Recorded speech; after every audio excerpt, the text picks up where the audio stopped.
안녕하십니까? 만나 뵙게 돼서 반갑습니다. 서울교회에서 교제하고 있는 조영팔입니다. 양천교회하고는 또 자매교련교회로 잠깐 인연을 맺었었습니다. 그래서 저는 파리교회에서 양천교회가 자매교련일 때 선교사로 있었습니다. 그래서 또 양천교회에서 파리교회도 방문해 주셨고, 그리고 기도도 많이 해주셨고, 그리고 물질적인 도움도 많이 주셨기에 또 이 자리를 빌어서 또 감사의 말씀을 대신 전하고자 합니다. 그곳에는 이제 새로운 선교사님이 들어가셔서 또 계속적으로 복음을 전하고 있습니다. 그래서 프랑스 분들이 이 험악한 코로나 사태에도 계속해서 구원을 받고 있는 일들이 진행이 되고 있습니다. 그래서 지금 저희 600명 넘었는데 지금 난리죠. 지금은 이제 교회에 오는 것도 믿음이 필요합니다. 우리가 일상적인 신앙생활이 더욱더 믿음을 요구하고 있는 이 상황이 된 겁니다. 근데 지금 프랑스는 하루 확진자가 3만 명에서 5만 명이 넘어갑니다. 그래서 통행도 제한시키고 하지만은 복음을 전하고자 하고 또 신앙생활을 하고자 하는 그 열정들은 막을 수가 없어서 계속 진행이 되고 복음도 진행이 되고 있기에 자매결혼 교회는 아닐지라도 또 우리가 또 한번 연을 맺었던 관계로 또 한번 이 자리를 빌어서 기도의 부탁을 아울러 드리겠습니다. 그리고 잠깐 또 소개를 드리면, 저희가 이렇게 순회 설교를 하면서 각각 자기가 있는 위치에서 교회 상황과 또 이러한 부분들을 같이 나누고자 하는 소개를 드립니다. 그래서 서울교회에 대해서는 굳이 소개를 드릴 필요가 없을 것 같고요. 근데 저는 서울교회에서 지금 농인 선교부를 담당하고 있습니다. 그래서 더욱 코로나 사태 때문에 더욱 힘든 상황들이 진행이 되지만 듣지 못하고 말하지 못하는 그분들의 하나님의 말씀을 갈구하는 그 마음은 계속되고 있습니다. 그래서 유튜브를 통해서 그분들에게 말씀들이 계속 전해지고 있습니다. 그래서 우리 전국교회에 21개의 농인선교부가 각 교회에 있습니다. 그래서 저희 지금 한국에 있는 농인분들의 숫자가 대략 한 35만 명 정도가 이렇게 기록이 되어 있습니다. 그런데 이제 지금 그래서 더 많은 분들이 기도해 주시고 또 함께 해 주시고 계십니다. 그래서 여기 양천교회는 농인선교부가 없습니다. 하지만 기도할 수 있는 부분이 있고 또 함께 참여할 수 있는 부분도 있으리라 봅니다. 그래서 그분들을 위해서도 아울러 기도 부탁을 드리겠습니다. 기도로서 오늘 말씀 시작하겠습니다. 은혜와 사랑이 많으신 하나님, 감사를 드립니다. 저희를 먼저 구원하여 주셔서 천국의 소망을 갖게 하여 주시고, 또한 이 세상에서 함께 해 주시며 저희에게 말씀으로 인도해 주심을 또한 감사를 드립니다.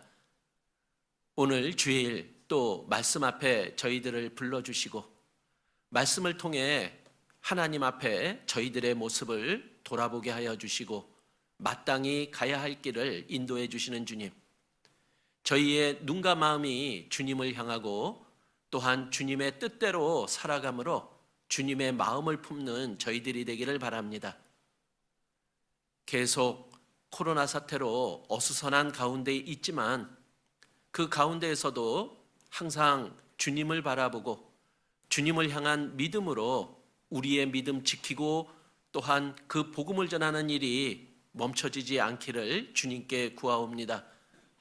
더욱더 말씀으로 무장하여 또 주님이 바라시는 올바른 삶의 모습을 나타내는 저희들이 되기를 바랍니다. 저희 모든 형제자매님들 더욱 주님 안에서 말씀으로 하나 되어 주님의 길을 함께 갈 수 있는 저희들이 되기를 바랍니다. 오늘 허락하신 시간, 주님께서만 나타나시는 귀한 시간으로 인도해 주시기를 기도드립니다. 저희를 사랑하시는 예수님 이름으로 기도드렸습니다. 아멘. 예, 성경 말씀 찾겠습니다. 마가복음 10장 29절 말씀입니다. 신약성경 마가복음 10장 29절에서 30절 말씀입니다.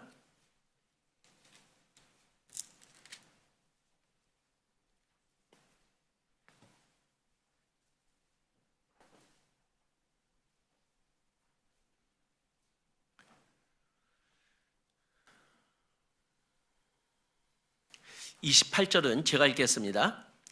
베드로가 여짜와 가로되 보소서 우리가 모든 것을 버리고 주를 좇았나이다. 29절 30절 말씀 같이 읽겠습니다.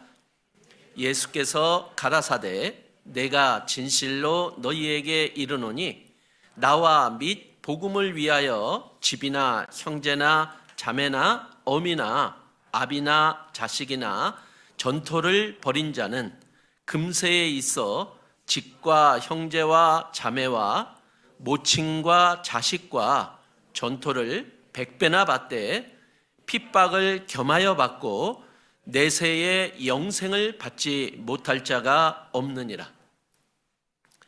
예, 어느 회사에 나온 시험 문제를 하나를 소개해 드리려고 합니다. 아주 폭풍우가 몹시 몰아치던 이 버스가 끊긴 정류장에 세 사람이 버스를 기다리고 있는 거예요. 근데 한 사람은 누구냐면은 죽어가는 할머니였고요. 또 한 사람은 자기의 생명을 구해준 생명의 은인인 의사 선생님이었답니다. 그리고 나머지 한 사람은 그렇게 애타게 찾았던 이상형의 여자였답니다. 근데 그곳을 한 남자가 차를 타고 자기의 차를 몰고 가고 있는 거예요. 근데 시험 문제는 그 세 사람 중에 이 차에 태울 수 있는 사람은 한 사람밖에 못 태웁니다. 당신은 누구를 태우시겠습니까? 이게 시험 문제였습니다. 누구 태우실랍니까? 그랬더니 생명의 은인인 의사 선생님은 은혜를 나중에 갚아도 좀 되겠죠. 그래서 제일 뒤로 밀렸습니다. 의사 선생님은. 근데 죽어가는 할머니와 내가 그렇게 간절히 찾던 이상형의 여자, 이 두 가지가 갈등이 생기는 거예요. 누굴 태우시겠습니까? 근데 거기에 이건 시험 문제였잖아요. 그런데 이 시험 문제에 만점을 받고 뽑힌 그 답안지가 있었습니다. 그 답안지는 어떤 내용이냐면은 자동차의 열쇠를 의사 선생님에게 드리고 의사 선생님이 죽어가는 할머니를 태우고 병원으로 가고 자기는 그곳에 남아서 이상형의 여자와 데이트를 즐긴다. 어떻습니까? 만점 받을 만합니까? 예, 이러한 마음을 가진 사람을 채용했답니다. 그런데 갈등이 생기겠죠, 분명. 이상형의 여자와 죽어가는 할머니. 그런데 이것을 통과하려면은 사실은 이상형의 여자를 위해서 내 차를, 열쇠를 다른 사람에게 줘야 되는데요. 이게 쉽지가 않은 거죠. 근데 그 여자를 향한 마음이 그 어떤 것보다 강하다면은 다른 것 다 포기할 수 있는 그러한 사람이 되어야 되겠지 않을까요? 그 아프리카에서 원숭이를 잡는 방법이 있답니다. 근데 아프리카에서는 원숭이를 어떻게 잡냐면은 이게 구멍이 뚫린 망태 속에 사과를 집어넣는 됩니다. 그리고 그 망태를 줄로 연결을 시켜 놓는 거죠. 그러면 원숭이가 와서 그 구멍이 뚫린 망태에다가 손을 집어넣고 사과를 집는다는 거예요. 그런데 사과를 집으면 망태에서 손이 안 빠져나가요. 그러면 사람들이 온답니다. 원숭이를 잡으러. 그럼 원숭이는 어떻게 해야 될까요? 사과를 놓고 도망가야 되잖아요. 그런데 이 원숭이들이 사과를 놓지 않은 채 사람들에게 잡혀가는 일이 벌어지는 거예요. 자기의 생명과 사과와 어느 것이 가장 더 중요할까요? 우리가 보면은 너무나 어리석은 것 같은데 우리가 또 그러한 모습으로 살아가고 있다라는 거예요. 진짜 나에게 가장 소중한 것, 나에게 가장 귀한 것, 그것이 우선이 되어야 되잖아요. 근데 그렇지 못한 것 때문에 내 가장 귀한 것들을 이룰 수도 있다라는 거잖아요. 하나님은 자연을 통해서 우리들에게 또한 그 지혜를 알려주십니다. 지금 오다가 보니까 가로수가 아주 쓸쓸해 보여요. 나무들이. 이제 그 잎사귀들이 다 떨어졌어요. 뭔가 초라하고 쓸쓸해 보이고 외롭기조차 합니다. 그런데 이 나무들은요, 겨울을 맞이하기 위해서 먼저 자기의 것들을 버리는 일을 하죠. 그래서 먼저 열매들을 버립니다. 그리고 열매가 버려지면 그 다음에는 자기의 잎사귀들을 버려요. 근데 그 버림 속에는 놀라운 지혜가 담겨 있잖아요. 그 겨울을 나기 위해서는 그 잎사귀들을 다 버려야만 되는 거예요. 그 혹독한 겨울을 이겨나가기 위해서는 자기를 지키기 위해서 이 불필요한 것들 그리고 거추장스러운 것들을 다 버리는 거예요. 근데 우리는 버렸다라고 여기죠. 그런데 버린 게 아니잖아요. 그 나뭇잎들은 쌓입니다. 그리고 그 나뭇잎들은 또 거름이 되어주는 거잖아요. 그래서 우리가 그 나무만 보고 지금 이 계절만 바라본다면은 참 불쌍하고 쓸쓸하고 외로운 마음만 들 거예요. 근데 계절을 한번 확대시켜 보면 어떨까요? 1년으로. 그러면은 그 나무가 그 잎사귀를 버린 그 이유와 잎사귀를 버리고 겨울은 다가오겠지만 그 겨울이 끝나면 또 봄이 옵니다. 그 봄이 올 때 또 이 나무는 아주 더 생명을 간직하고 푸르게 변할 거예요. 그래서 어느 시인이 그렇게 얘기를 하더라고요. 이 나무가 버리는 것, 이것은 희망을 찾는 나무의 방법이래요. 그 희망이 없다면 그 버리는 것은 의미가 없을 겁니다. 그러나 이 나무에게는 새로운 봄이 올 것이라는, 그리고 내가 또 새로운 열매를 맺을 수 있다라는 그 희망이 있기에 버리는 준비를 하는 거죠. 그래서 오늘 우리 처음 읽었던 말씀을 다시 한번 우리 보겠습니다. 29절. 예수께서 가라사대 내가 진실로 너희에게 이르노니 나와 및 복음을 위하여 집이나 형제나 자매나 어미나 아비나 자식이나 전토를 벌인 자는 금세에 있어 집과 형제와 자매와 모친과 자식과 전토를 100배나 받되 핍박을 겸하여 받고 내세의 영생을 받지 못할 자가 없느니라. 자, 우리에게 가장 값지고 귀한 게 뭘까요? 우리는 압니다. 나에게 가장 값지고 귀한 게 무엇일까? 그런데 우리는 이야기하죠. 예수님이 나에게는 가장 값지고 귀합니다. 그리고 나에게 가장 값지고 귀한 것은 복음입니다. 그런데 우리는 그렇게 말하고 그렇게 알고 있음에도 불구하고 우리는 그것을 위해서 내가 포기해야 되는 것들이 있잖아요. 내가 버려야 되는 것도 있고 내가 놓아야 되는 것도 있음에도 불구하고 우리가 그것을 버리지 못한다면 과연 나의 삶의 모습에서 무엇이 가장 중요하고 소중하다라고 말하는 걸까요? 근데 하나님은 우리에게 그 복음을 주시면서 우리들에게 더 값진 것을 하나님이 가지신 것을 구원받은 우리에게 더 주고 싶어 하시는 분이십니다.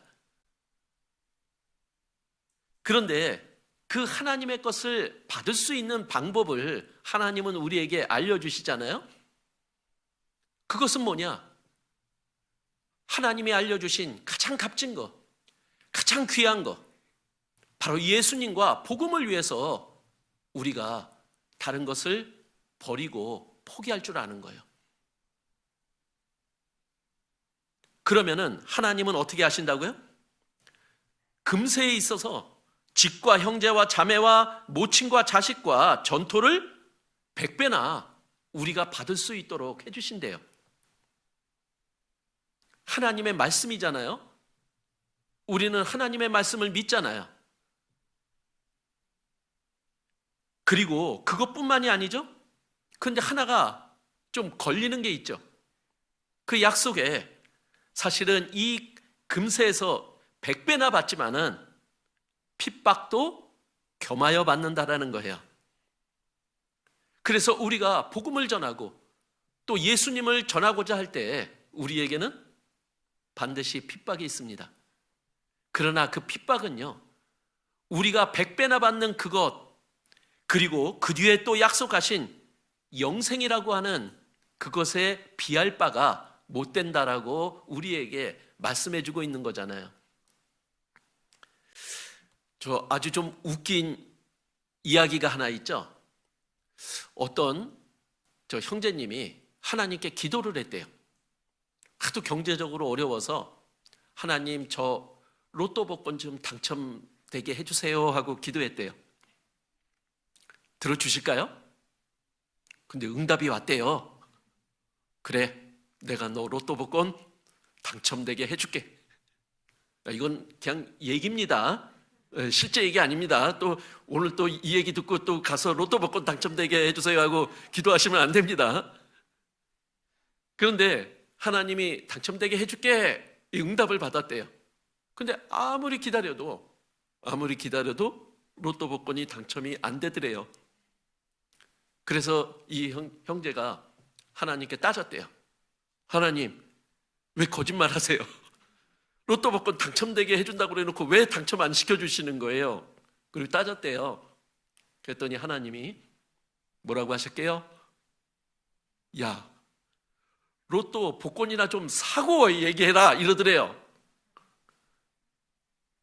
사실은 우스갯소리지만 하나님은 우리에게 하나님이 가지신 것, 그리고 하나님이 주고자 하는 것을 우리에게 주신다라고 약속하고 있죠. 그런데 우리는 그것을 또한 받기를 원합니다. 근데 받고 계십니까? 아니면 왜 이렇게 약속해놓고 주신다고 해놓고는 안 주십니까? 하고 또 따지고 계십니까? 그런데 하나님은 또 이렇게 말씀하실 거예요. 야, 내가 그거 준다고 했는데 그 앞에 좀 먼저 좀 읽어봐라. 이렇게 하면 내가 이렇게 해줄게.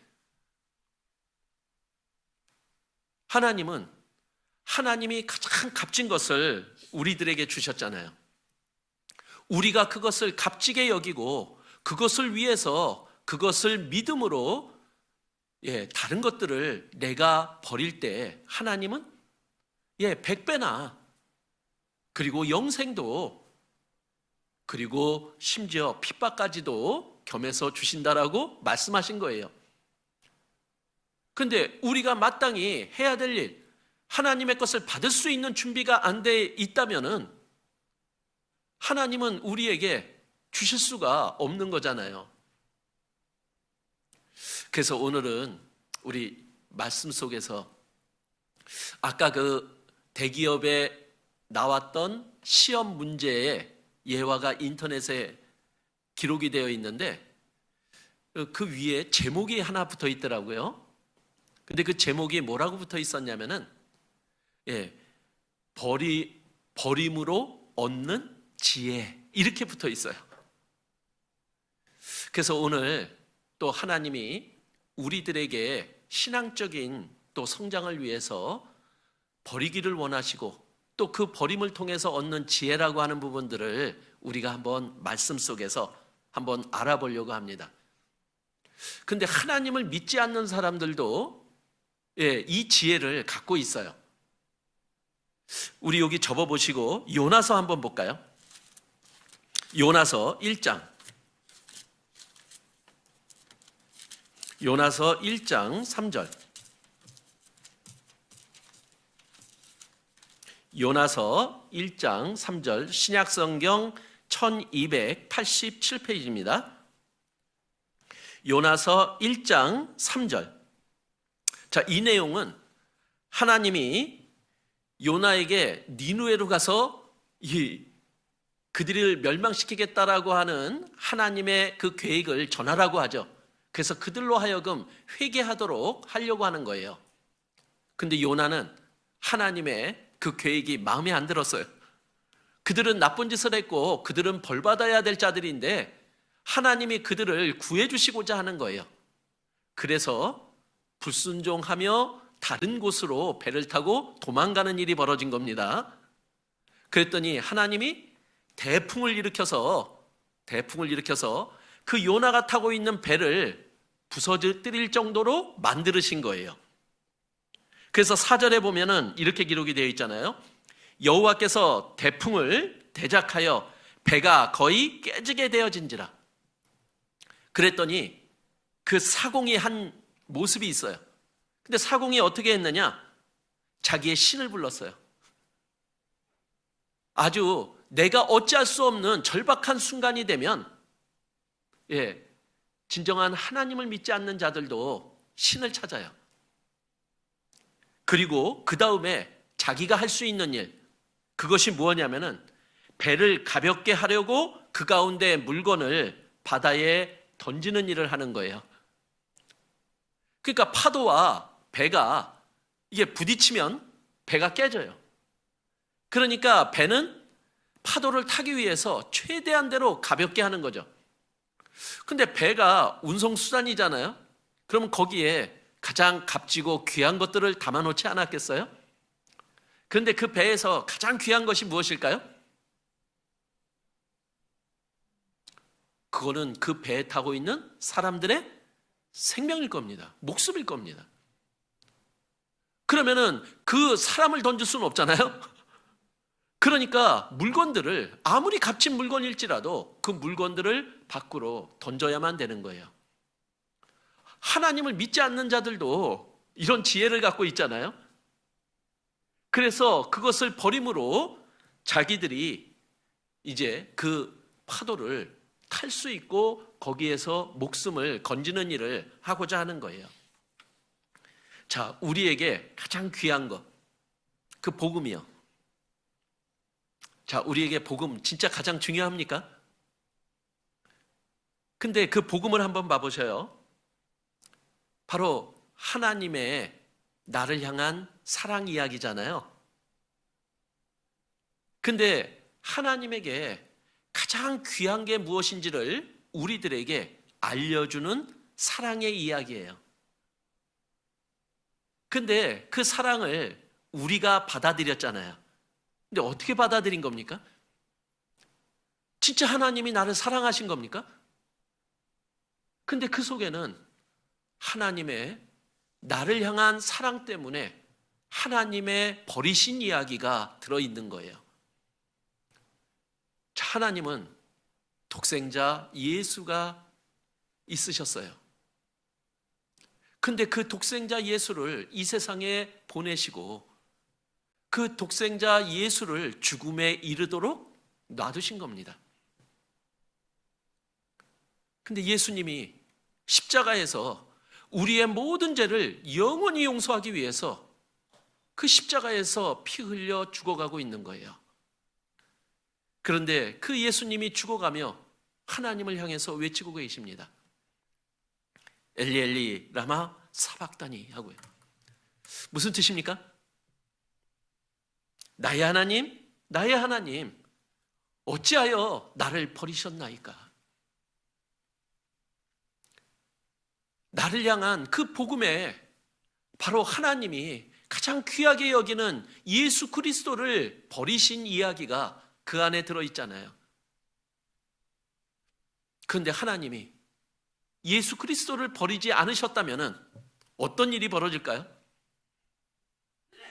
이 세상 모든 사람은 지옥 갈 수밖에 없는 거예요. 근데 그 가운데서 예수 그리스도를 버리심으로 말미암아 그 사실을 사랑으로 받아들이고 믿는 사람들에게 천국 갈 수 있는 그 기회를 우리들에게 주신 거예요. 그 버림은요, 쉬운 게 아닌 거죠. 그러나 그 버림으로 인해서 나를 향한 하나님의 사랑이 입증돼 보인 거예요. 내가 그렇게 하나님에게 존귀한 자였구나. 그리고 예수 그리스도를 포기할 만큼, 버리실 만큼 나를 사랑하셨구나. 그 버림 속에 우리가 받은 사랑이잖아요. 자, 그런데 하나님은 그렇게 예수 그리스도를 버리시고 모든 사람들을 천국에 갈 수 있도록 해놔주셨습니다. 그런데 모든 사람이 천국에 갈 수 없다는 거예요. 왜 그러죠? 하나님은 예수 그리스도를 버리시고 모든 사람들의 죄를 영원히 다 용서해 줬는데 모든 사람들이 천국에 갈 수 없어요. 그런데 그 사실 속에 그것을 받아들이려면요, 내가 버려야 될 것이 있는 거예요. 하나님의 은혜가 우리에게 임하려면요, 우리에게 그냥 들어오지 않잖아요. 내가 내 안에 있는 것을 버리고 내 안에 있는 것을 비우고 내가 잡은 것을 놓아야지만 그때 비로소 하나님의 은혜가 내 안에 들어올 수 있는 거잖아요. 우리 이사야서 잠깐 한 절 찾아볼까요? 55장 7절. 이사야서 55장 7절 말씀. 하나님은 우리의 영혼이 하나님 앞에 어떠한 상태인지를 알려주십니다. 그러면 이제 우리가 해야 될 일이 뭐냐라는 거예요. 이사야서 55장 7절에 보면요, 악인은 그 길을, 불의한 자는 그 생각을 버리고 여호와께로 돌아오라, 이렇게 얘기하고 있는 거예요. 내가 하나님을 모르고 살아왔던 내가 가는 길이 잘못된 길이었다면 그 길을 우리는 버려야지만 되는 거예요. 그 길에서 돌이켜야지만 하나님의 은혜가 나에게 들어올 수 있고 나의 것이 될 수 있는 거거든요. 근데 거기에서 돌아오지 않고 버리지 않으면요, 하나님의 은혜는 내 것이 될 수 없는 거예요.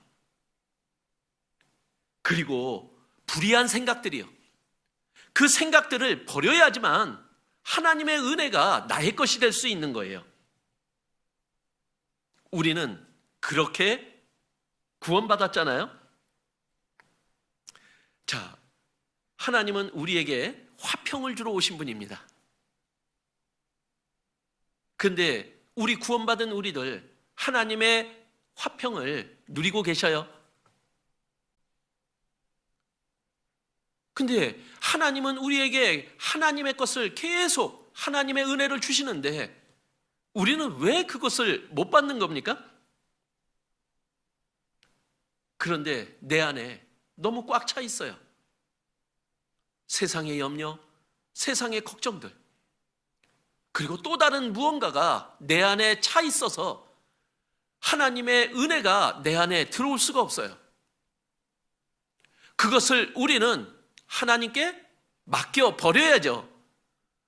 맡겨 버려야지만 그것이 비워지고 하나님의 은혜가 그곳에 들어올 수 있는 거잖아요. 우리는 진짜 힘들고 피곤합니다. 그리고 수고하는 삶들이 계속 이어집니다. 우리 쉬고 싶잖아요. 어떻게 쉴 수 있어요? 예수님은 말씀하시죠? 수고하고 무거운 짐진 자들아, 어떻게 하라고요? 다 내게로 오라라는 거죠. 그런데 내가 무언가 내 방법으로, 내 생각으로 하려고 하니까 우리에게 그 쉼은 허락이 되지 않는 거예요.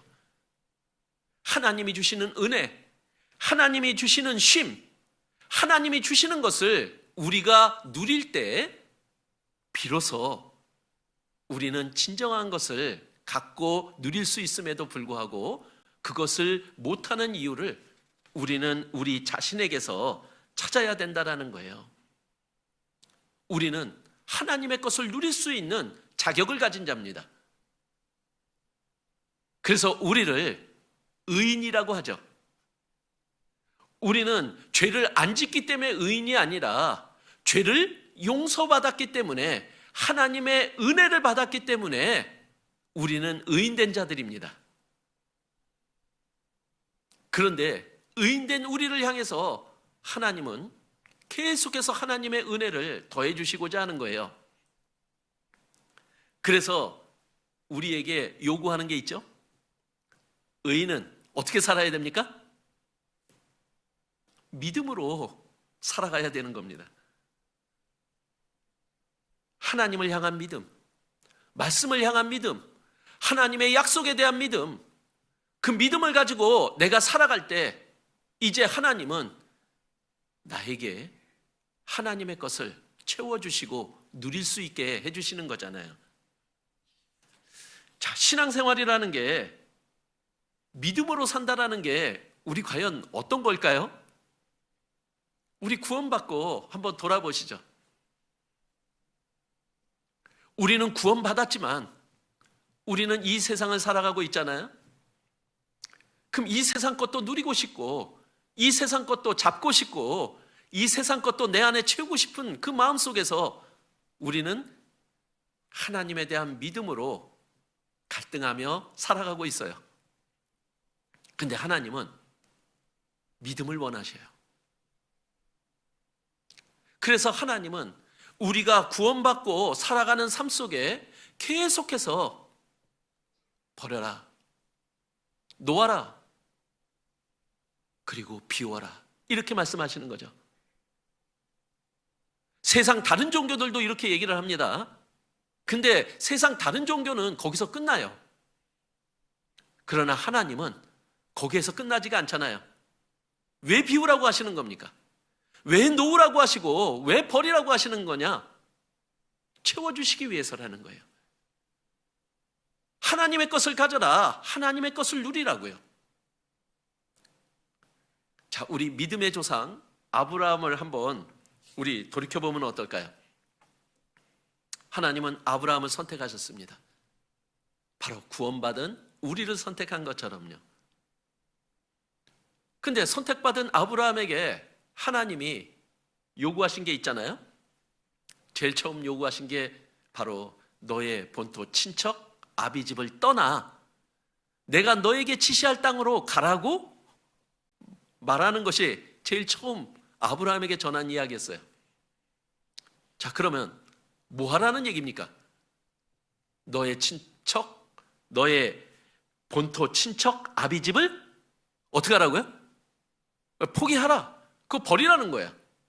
근데 아브라함에게 있어서 본토 친척 아비집은 어떤 겁니까? 그동안 살아왔던 거고, 그동안 자기의 삶을 영위해왔던 거고, 그리고 자기가 살아갈 가장 편안한 곳이잖아요. 근데 하나님은 그곳을 포기하고 하나님이 지시할 땅으로 가라라는 거예요. 갈 수 있을까요? 우리에게도 똑같지 않아요? 내가 그동안 살아왔고, 내가 그동안 잡았고, 그동안 내가 누리고 싶었던 것을 하나님은 놓으라고 하는 거예요. 거기를 떠나라고 하는 거죠. 그리고 하나님이 지시할 땅, 그곳으로 가라라는 거예요. 우리가 세상을 향해서 살아왔다면 이제 세상을 향해서 살아가는 것이 아니라 우리는 천국의 소망을 두고 살아가는 우리가 되어야 될 것을 요구하시는 거예요. 그런데 아브라함은 어떻게 했어요? 그곳을 버리고 지시한 땅으로 갔어요. 근데 그런 아브라함을 히브리서 11장에서는 뭐라고 기록해 놓고 있느냐?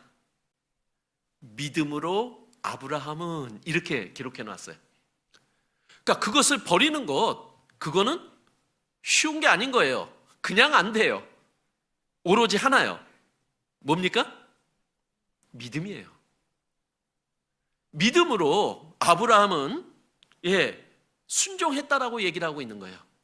우리가 하나님의 말씀대로 행할 수 있는 것, 그것은 믿음이 전제가 되지 않으면 안 되는 일이죠. 그리고 심지어 갈 바를 알지 못하고 나갔다라고 기록이 되어 있거든요. 버려야 되는 일, 그것은 믿음에서 시작해서 믿음으로 이어집니다. 그런데 또 하나님은 아브라함에게 아들을 주시겠다라고 약속하잖아요.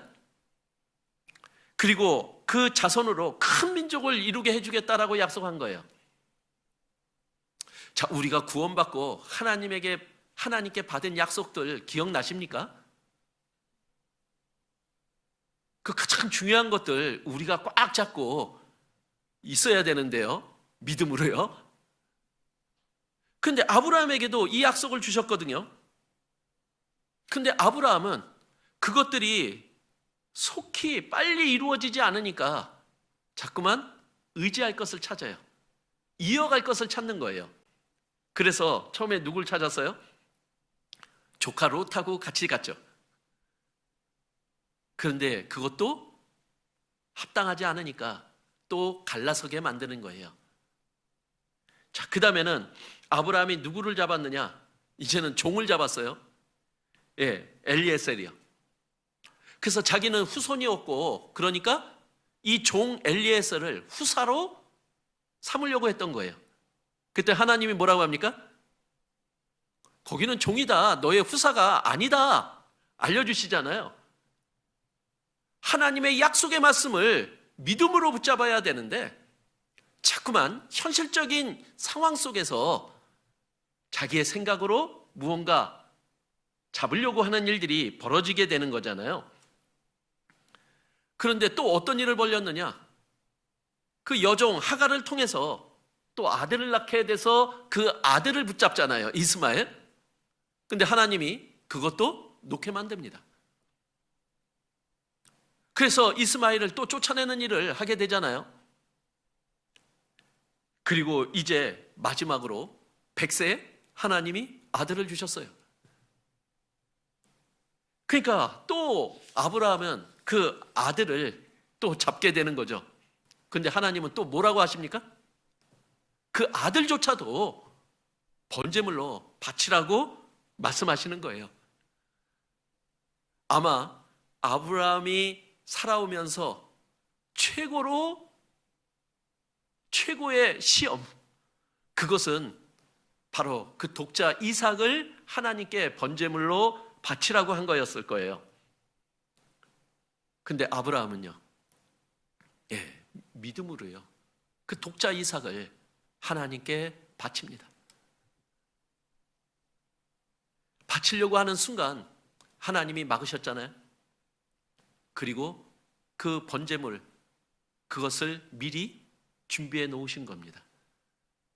그리고 아브라함에게 내가 나를 경외하는지를 이제야 아노라 하고 말해주세요. 우리 하나님이 아브라함이 경외하는지를 몰랐을까요? 하나님은 다 아시는 분이잖아요.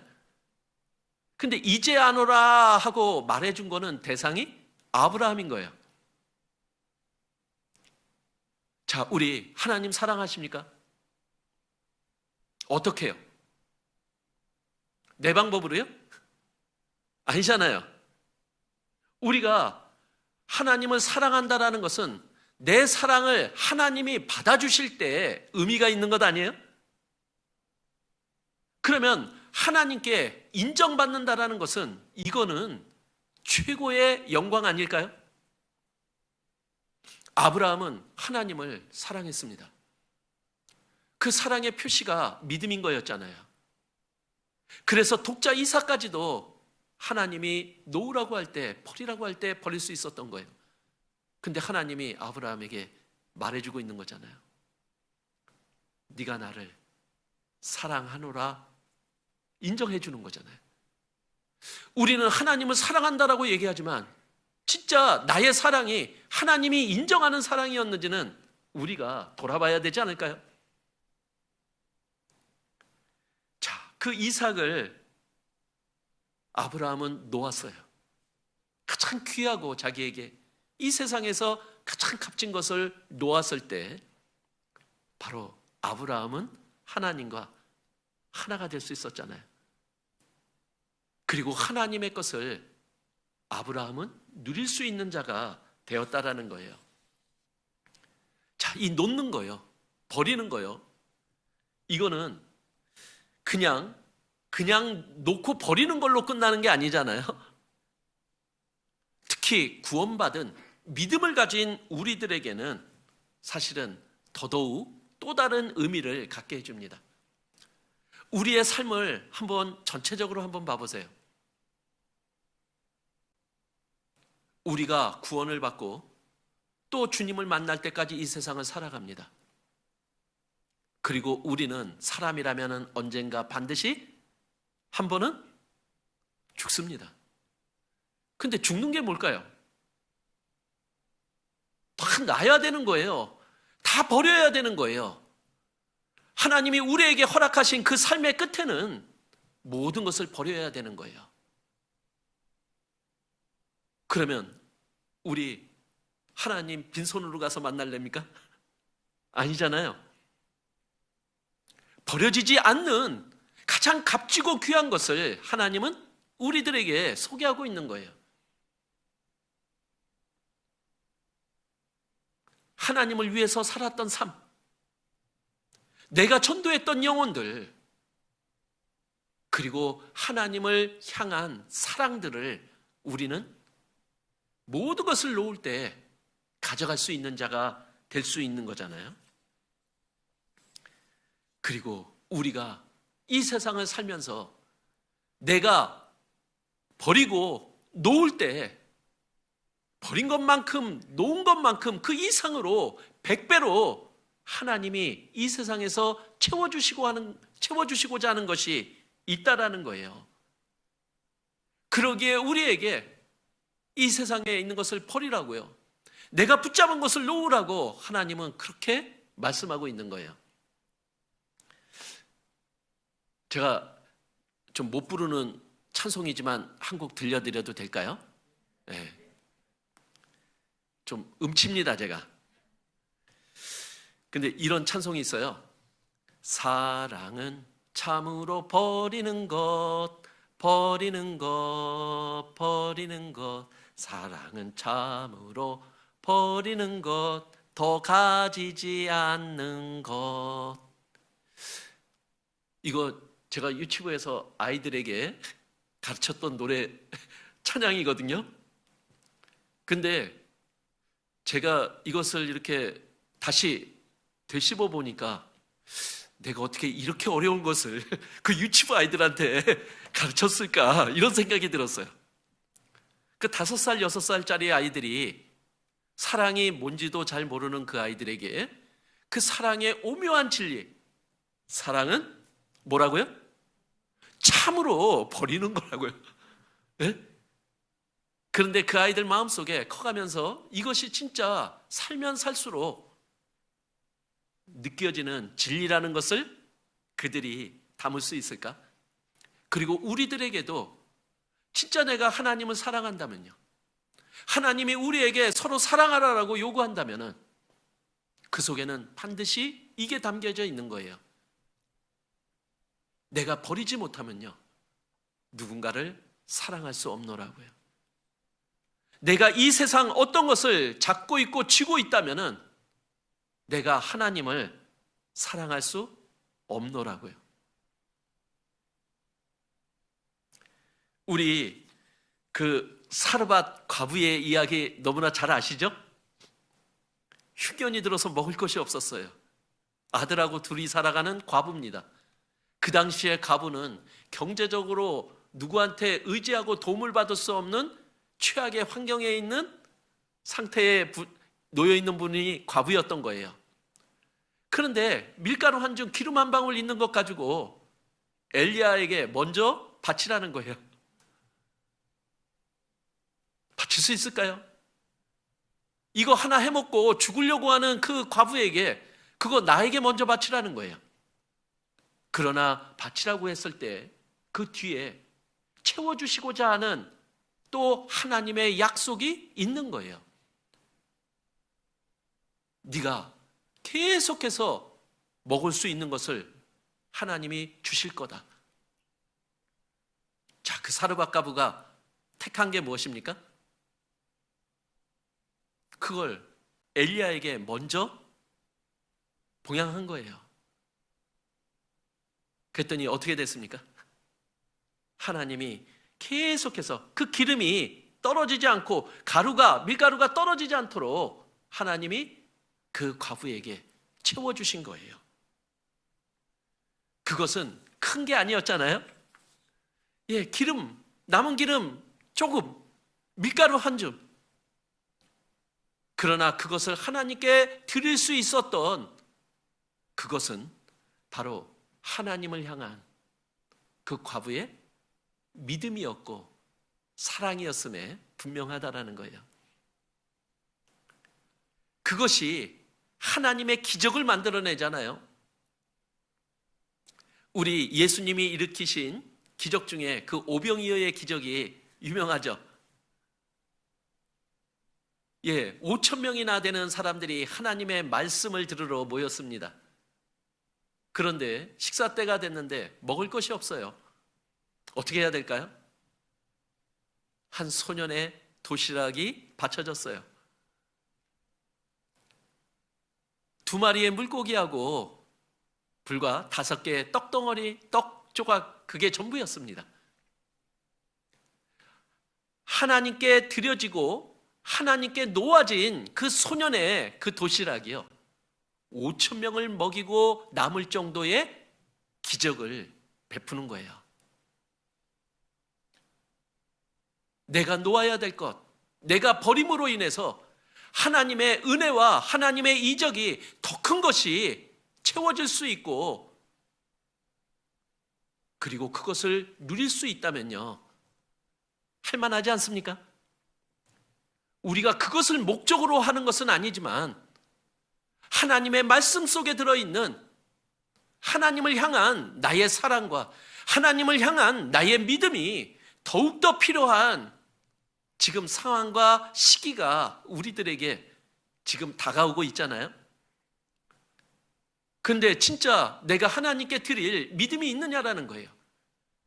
내가 하나님을 향한 사랑을 드릴 수 있느냐라는 거예요.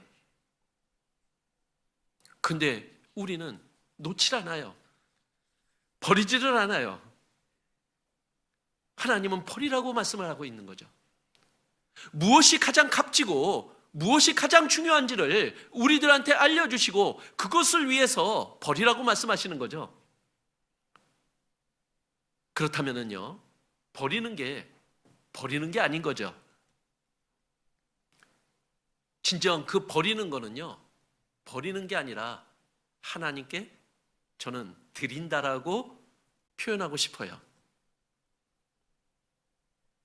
왜냐하면 그 버릴 수 있는 것도 하나님에 대한 믿음이고 놓을 수 있는 것도 하나님에 대한 사랑이기 때문에 우리는 그 믿음과 사랑을 하나님께 드리는 것, 그것이 버리는 거다. 우리 이렇게 말해야 되지 않을까요? 자, 예수님이 우리들에게 요구하십니다. 너의 마음을 나에게 달라고요. 자, 내 마음을 원하세요. 우리 하나님께 내 마음을 드려야 되는 것, 이것이 과연 뭘까요? 어느 목사님의 설교에 이 마음을 드리는 것을 이렇게 말씀해 주시는데 너무나 와닿았었습니다. 마음을 드리는 것, 내가 하기 싫은데 하나님 때문에 할게요. 이게 내가 드릴 수 있는 하나님께 드리는 나의 마음이라고요. 나 이걸 하고 싶은데 하나님 때문에 이거 안 할게요. 이게 하나님께 드리는 나의 마음이라고요.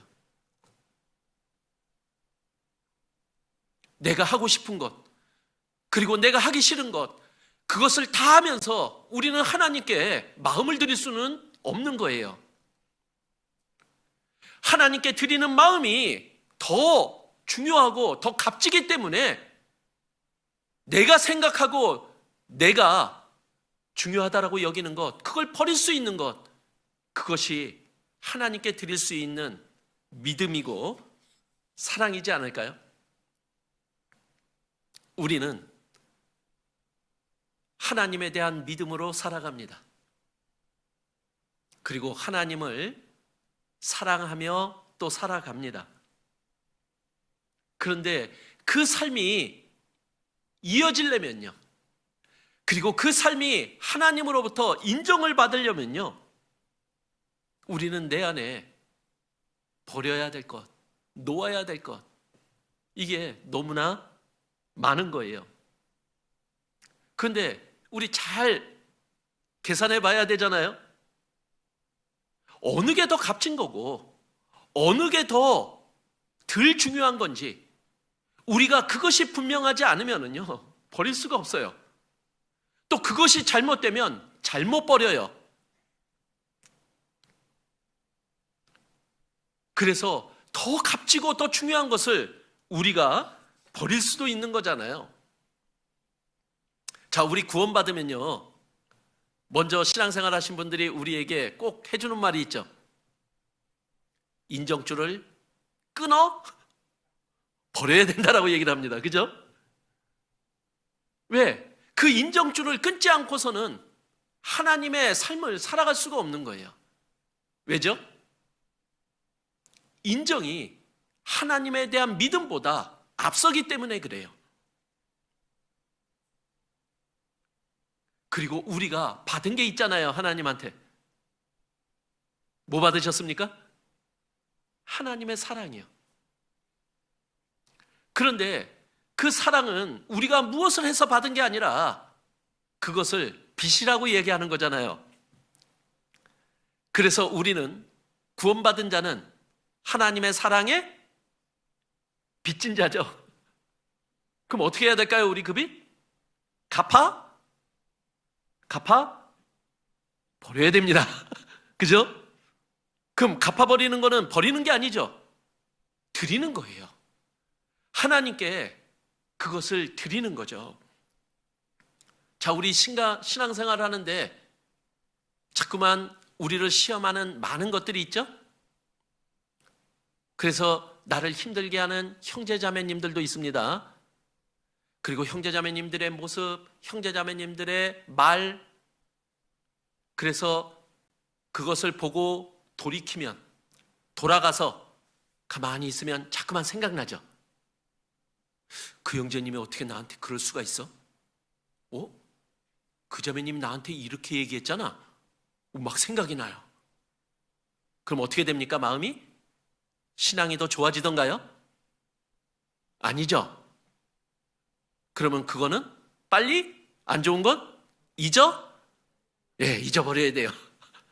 그리고 하나님의 뜻으로, 그리고 그것을 하나님의 교훈으로 받아들여서 사람으로 보지 않고 하나님을 통해서 바라본다면 그것은 또 우리에게 더 큰 은혜가 될 거다라는 거예요.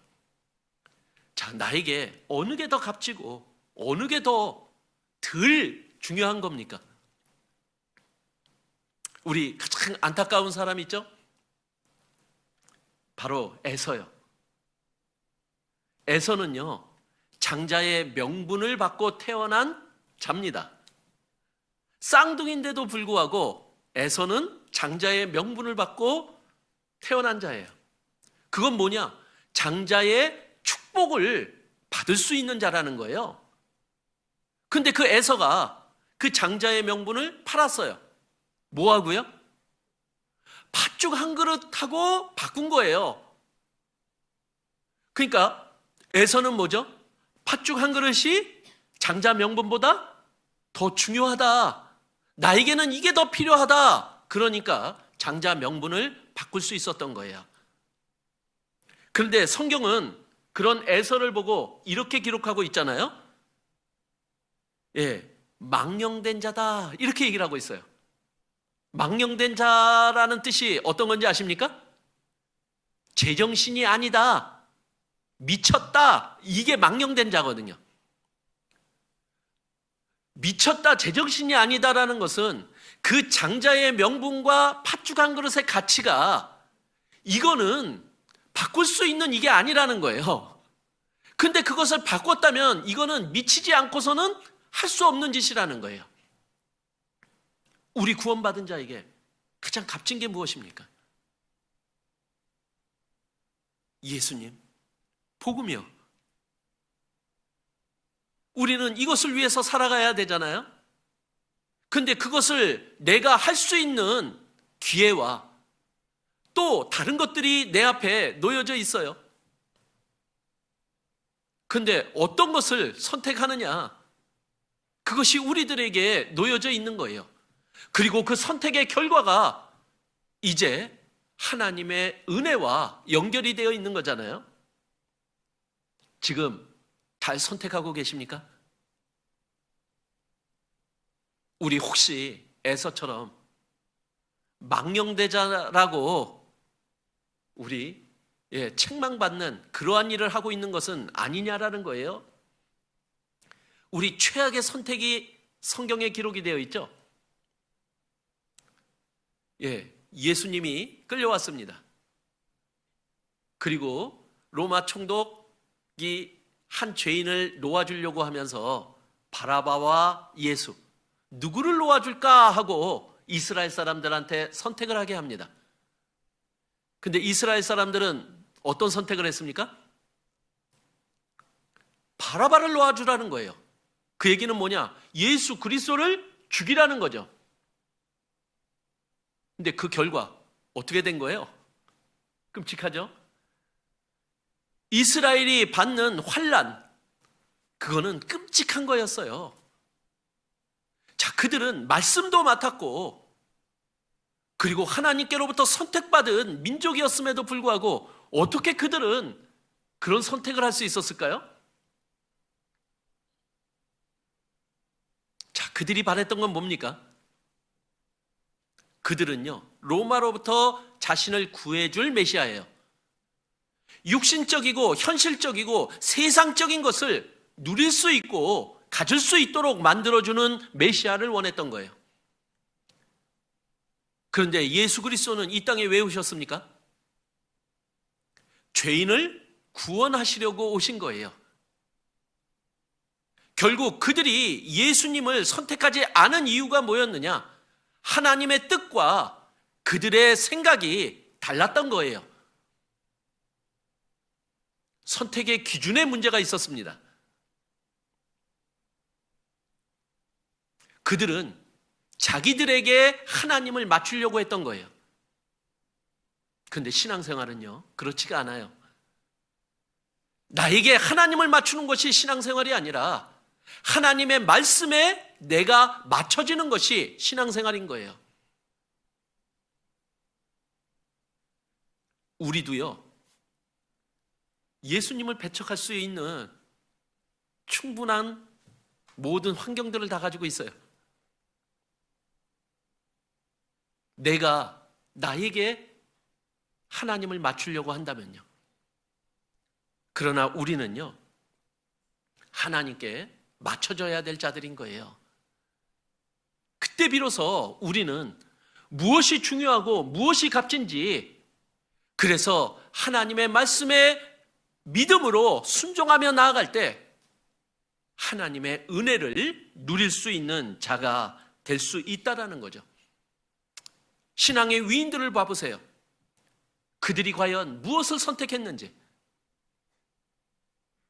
자, 우리 가장 값진 선택을 했던 모세 한번 봐보세요. 공주의 아들이라 칭함을 거절했대요. 그 대단한 위치 아니에요? 뭐 때문에요? 믿음 때문에요. 믿음으로였어요. 세상적인 것이 기준이 아니라 하나님이 기준이었고 말씀이 기준이었고 그 약속에 대한 믿음이 기준이었던 거예요. 과연 나는 어떻게 살아가고 있는 겁니까?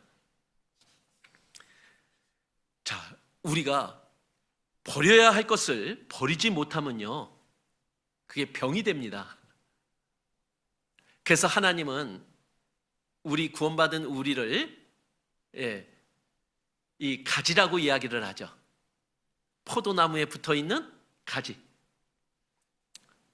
근데 이제 우리의 선택들이 점점 우리에게 점점 많은 것들이 넘어오고 있어요. 그렇지 않아요? 자, 우리 코로나 사태 이전만 해도 교회에 나오는 거 이거는 당연한 거 아니었어요? 그렇죠? 근데 지금도 당연합니까? 앞에 많은 핑계가 있어요. 혹시 걸릴지도 몰라. 혹시 어떤 분은 또 너무나 배려가 많아요. 내가 무증상 환자일지도 모르니까 내가 가서 괜히 퍼뜨리면 안 돼. 이제는 이 교회에 오는 것 자체가 믿음이 있어야 된다니까요.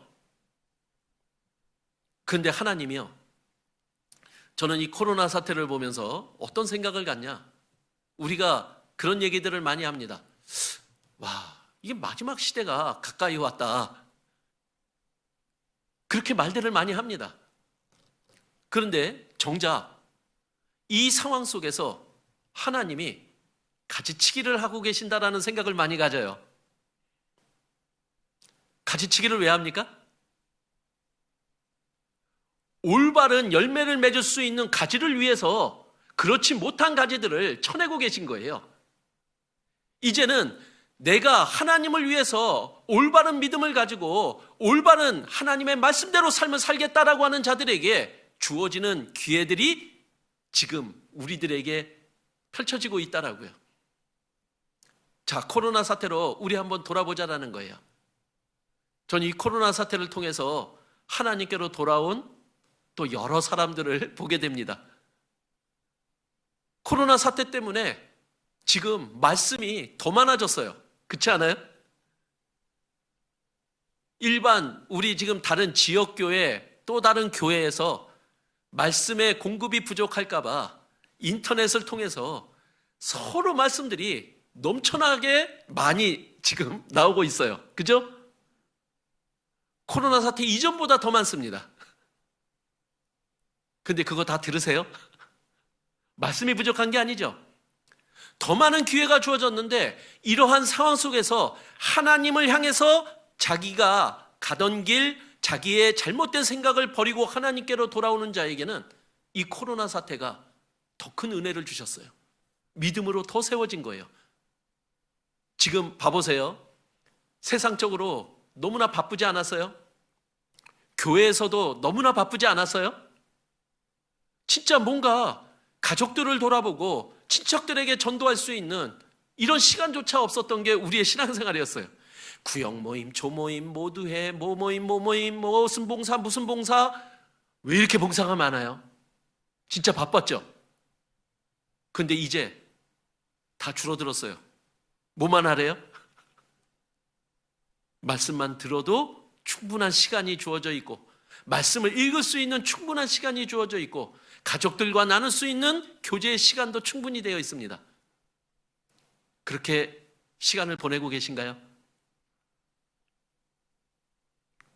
이 코로나 사태가 나에게 지금 믿음을 주고 있는 건지, 아니면 내가 그 상황에 휩쓸려서 가장 중요한 것을 내가 버리고 있는 자가 되고 있는 건지, 우리들에게 지금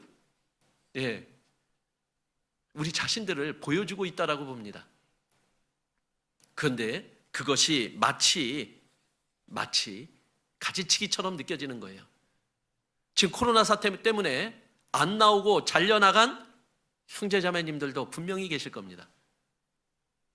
그러나 이 사태 때문에 믿음에 딱 붙어있는 형제자매님들도 볼 수 있다라는 거죠. 자, 우리 잠깐 남은 시간 한번 하나님께서 우리들에게 버려야 될 것을 알려주고 계신데, 그것을 우리가 마음속에 새기는 것만이 아니라 그것을 통해서 내 안에 하나님과 나 사이에 진짜 버려야 될 것이, 놓아야 될 것이 무엇인지, 그래서 하나님께 올바른 믿음으로, 그리고 하나님께 사랑을 드리는 나의 삶으로 가기 위해서 내 자신을 한번 돌아보는 시간들을 좀 가져보려고 합니다. 에베소서 4장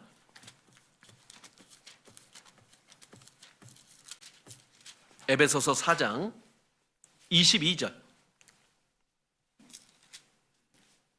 에베소서 4장 22절 말씀입니다. 너희는 유혹의 욕심을 따라 썩어져가는 구습을 좇는 옛사람을 벗어버리고. 자, 구원받은 우리에게는 뭐가 있습니까? 유혹의 욕심을 따라 썩어져가는 구습을 쫓는 옛사람이 우리 안에 있어요. 있죠? 근데 그것을 우리는 어떻게 해야 돼요? 벗어버려야 돼요. 남자들은 아실 겁니다. 이제 군대 가면 제일 먼저 하는 일이 뭐냐면요. 자기가 입고 온 옷과 모든 것을 다 벗습니다. 심지어 팬티까지요. 그리고 그것을 싸가지고 집으로 보냅니다. 근데 그때가 남자들은 겪어보셨지만 마음이 제일 심란합니다. 그리고 이제 그 나라에서 주는 모든 그 비품들을 그걸로 대신합니다. 양말, 팬티, 넌닝구, 군복까지요. 근데 그것을 딱 입는 순간에 어떤 마음이 드느냐? 내가 군대에 왔구나. 내가 이제 군인이네? 거기서부터 시작이 돼요. 즉, 우리는 구원을 받고 주님의 자녀가 됐고 의인이 됐습니다. 그런데 그 의인의 삶, 하나님의 자녀로서의 삶을 살려면은요, 일단 우리가 입고 있는 이 옷부터 다시 벗어버리고 갈아입어야 되는 거예요.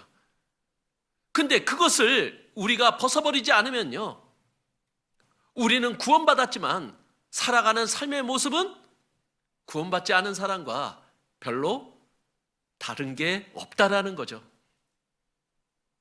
내 안에 버리지 못하고 있는 옛사람의 그 옷들을 어떤 것인지 한번 찾아보면 어떨까요? 내가 갖고 있는 생각, 내가 갖고 있는 마음들, 그리고 내 안에 구원받기 전에 굳혀져 있는 나의 습관들, 그것이 하나님을 향해서 나가려고 하는 나를 계속해서 붙잡아 끌어내리고 있잖아요. 우리 구원받았다면 당연히 잊지 않아요. 하나님을 사랑해야지. 내 마음을 드려야지. 말씀대로 살아야지. 됩니까? 잘 안 되는 이유를 우리 한번 찾아봐야 되잖아요. 버려보시죠. 그러면 너무나 가볍습니다. 그리고 우리는 분명히 쫓아갈 수 있는 자라는 거예요. 고린도전서 13장 11절.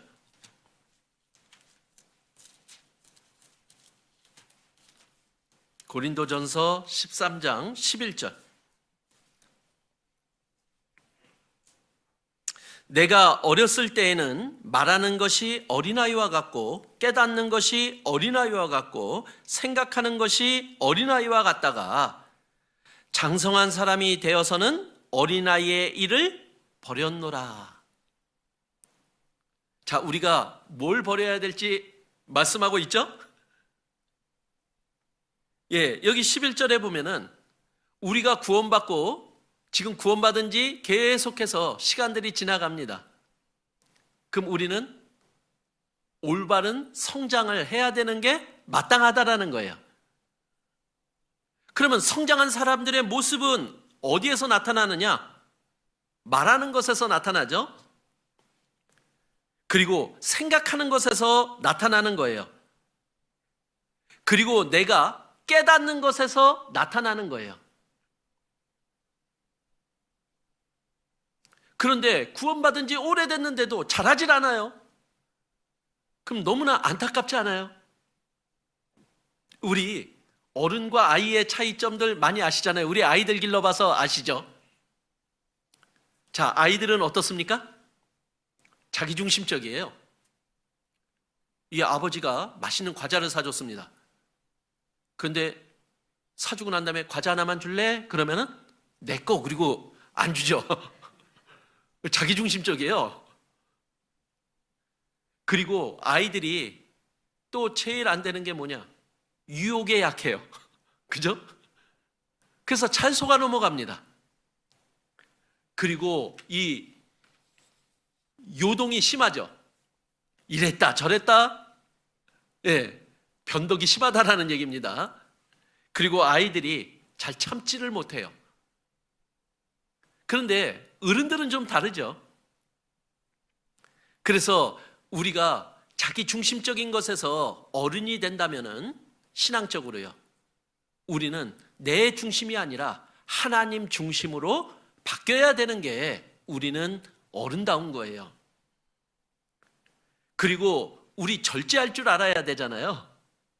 그리고 참을 줄 알아야 되잖아요. 그리고 유혹에 넘어가서는 안 되잖아요. 그것이 우리가 올바른 성장을 했다라는 증거라는 거예요. 그리고 그 성장 속에 꼭 하나 더한다면은 감사하는 자냐, 감사하지 않는 자냐, 저는 거기에 달려 있다라고 봅니다. 자, 우리 하루를 보내면서 얼마나 감사합니까? 오늘 하루 하나님의 은혜가 내 앞에서 마구 부어져서 흘러가고 있어요. 근데 그게 나의 것이냐 아니냐는요, 별개예요. 하나님의 은혜는요, 감사하는 자만의 것이라는 거잖아요. 저는 그래서 이 결혼을 앞둔 형제자매들한테 이렇게 얘기를 해주면서 꼭 부탁하는 게 있습니다. 그건 뭐냐면은 감사 일기를 쓰게 합니다. 그래서 오늘 이 자리에도 저 결혼한 신혼부부가, 예, 제가 담당하는 그쪽에서 이쪽으로 이사 와서 오늘 이 자리에 함께하고 있어요. 그래서 제가 숙제를 내줬는데 숙제를 너무 잘해요. 근데 그 숙제가 뭐냐? 매일 말씀 읽은 거 올려야 되고요.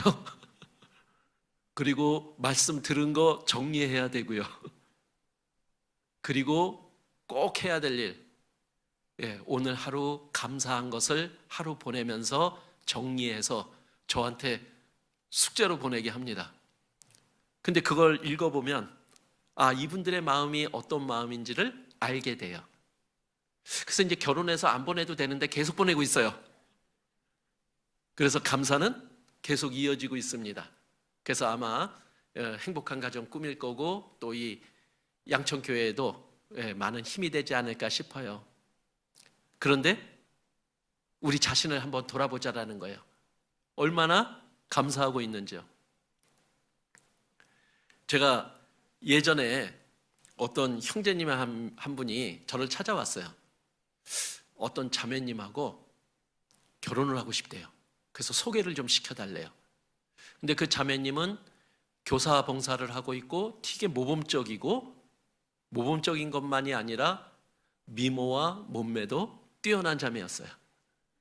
그래서 교회 안에서 뭇 형제님들이 다 이렇게 기도의 대상이 되는 자매였습니다. 근데 이것을 저한테 부탁하는 형제님이 겉모습이 좀 약간 불량감자스러웠어요. 그래서 소개해달라고 그러길래 제가 왜 그 자매님입니까? 하고 제가 물었거든요. 그랬더니 좋은 얘기 다 하잖아요. 믿음이 좋고 신앙생활 할 때 자기를 잡아줄 수 있고 막 얘기를 다 합니다. 그러면 그런 자매는 참 하나님이 보시기에도 좋은 자매겠네요. 그리고 제가 한마디 덧붙였습니다.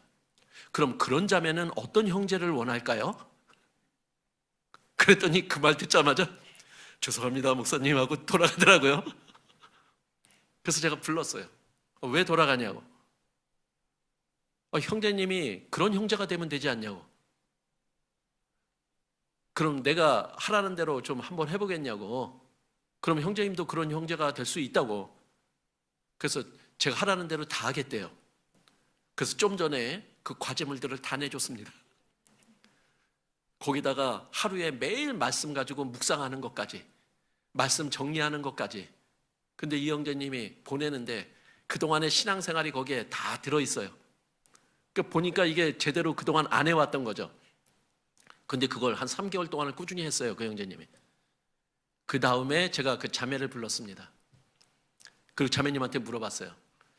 묵상하세요?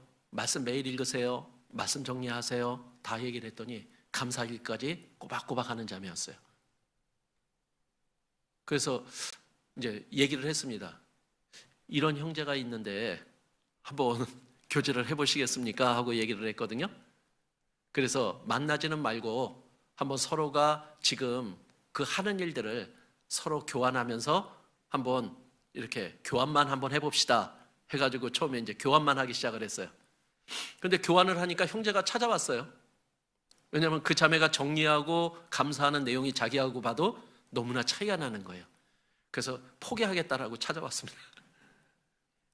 근데 그 형제님이 자기 삶 속에서 꼬박꼬박 하는 일이 하나가 있었어요.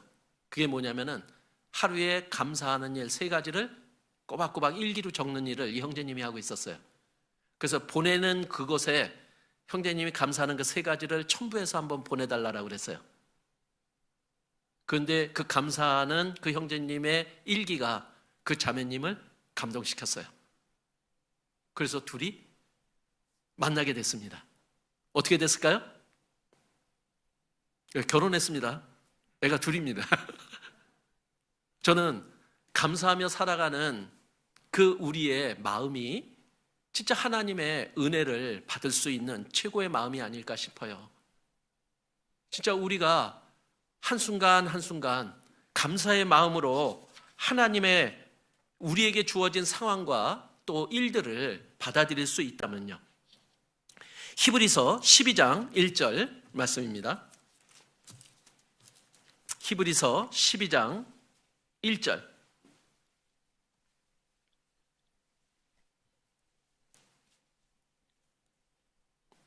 히브리서 12장 1절.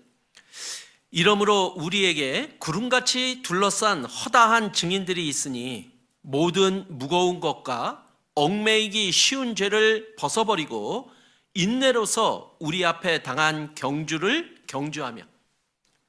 자, 우리의 신앙의 경주가 구원받은 이후에 지금 진행되고 있는 겁니다.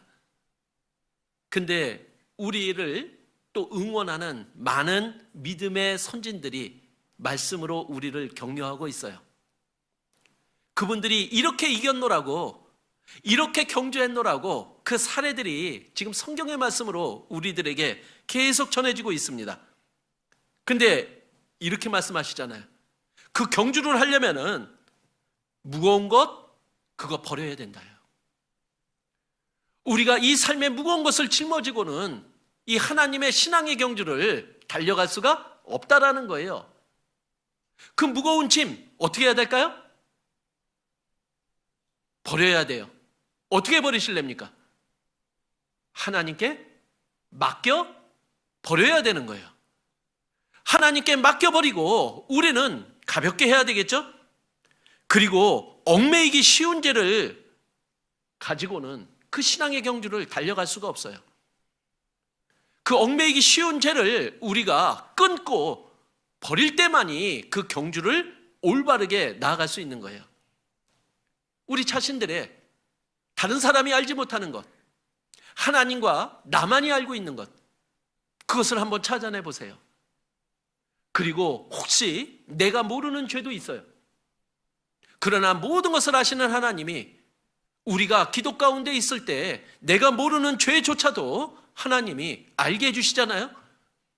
우리 그것을 하나하나 벗어버릴 때 우리에게 당한 이 경주를 올바로 할 수 있다는 거예요. 우리가 벗어버려야 될 것들이 뭔지 한번 우리 각자마다 다 다를 겁니다.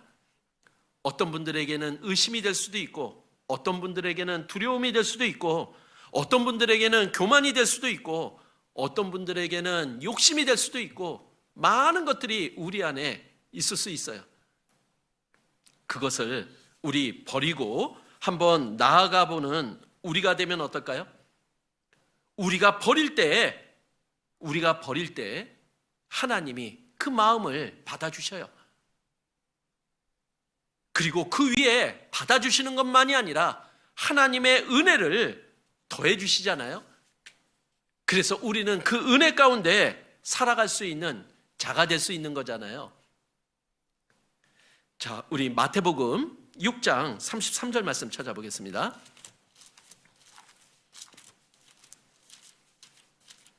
마태복음 6장 33절 말씀.